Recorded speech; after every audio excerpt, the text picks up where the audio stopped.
We're going to move on to the molding and casting part of some of the equipment and tools that we use in the tool section here. We're fortunate enough to have Terry White here, world champion taxidermist from Hopkins, Michigan. And Terry is one of the innovators in our industry as far as using a lot of these molding and casting products. The products that we use and are used throughout the industry, and Terry uses just about exclusively in his shop, are innovative polymer plastics.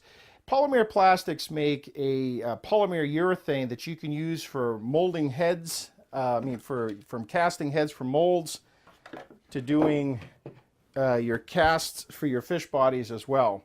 One of the other products that they also carry is silicone, and they carry silicone ink, which is a very durable, professional grade silicone that's used here in our industry. And from silicone ink, you can make anything from little head medallion molds, and use a product 3030 that we can dye up to make something like a little head cast that you can put onto a mount before you send it out the door as a nice little medallion piece. Terry recently just did a very large alligator gar, and a lot of the products that we see right here on the table he used to create his alligator gar, from the fins to the head. What would you say about some of innovative polymer products? Strong, durable, easy to use. The technical portion of it with the rep, I guess you would say, he's very good, excellent customer service. So if you called and had a question, their technical service is there to help and support you? Immediately. Fantastic. Yeah. This 3030 product, what are some of the applications that you use with that? I do a lot of slurry coats inside my rubber molds. I definitely make all my fish heads beginning with that.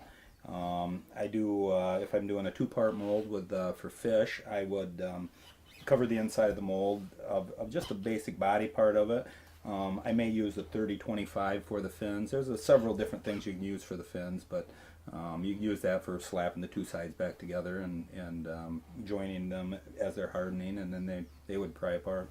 So your 30-25 you'd use for the fins over the 30-30. What's the advantage of using the 30-25? It's a little more translucent. It's not completely clear, but it gives you a little more translucent. It's more like a milky look that is similar to like a real fish fin.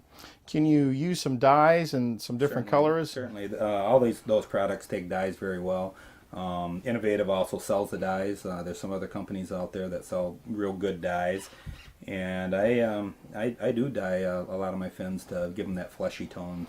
So as far as consistency is concerned and reliability of the product, what would you say about that? Oh, it's very consistent. I've had very little problems with it, and the problems were operator error, as any of us have found out over time.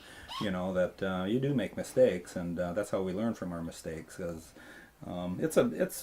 Pricing isn't any more expensive than some of the other products out there, and I like the durability because the 30-25 is what I use on my fish fins. And when I heat them, I boil the fish fin, and it'll come out like a limp noodle. But the minute you put it under cold water, it will hold and retain that shape. Used a lot of other products in the past that they look good for a month or 2 months or maybe even a year, but over time they'll straighten themselves out because the initial mold, they want to go back to that very same shape that they came from. So for some real high-end customization of your pieces. Certainly. Okay, yeah. Fantastic. Well, thanks, Terry. This is why we use innovative polymers here at Anglers Artistry, and this is why world champions like Terry White use innovative polymers as well.